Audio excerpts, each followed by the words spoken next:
বিগত কয়েকদিন ধরে একটিই প্রশ্ন চারিদিকে শোনা যাচ্ছে, কে জিততে পারে।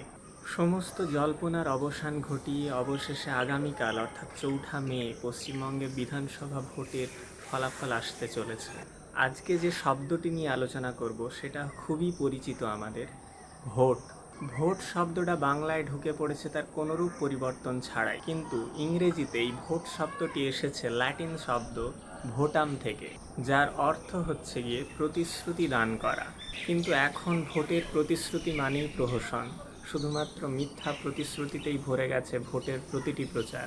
আশা করি আগামী 5 বছরের জন্য যারা বাংলার ক্ষমতায় আসবে তারা সর্বোপরি মানুষের কথা ভাববে, সেই প্রতিশ্রুতি যা যা তারা ভোটের সময় দিয়েছে তা রক্ষা করবে।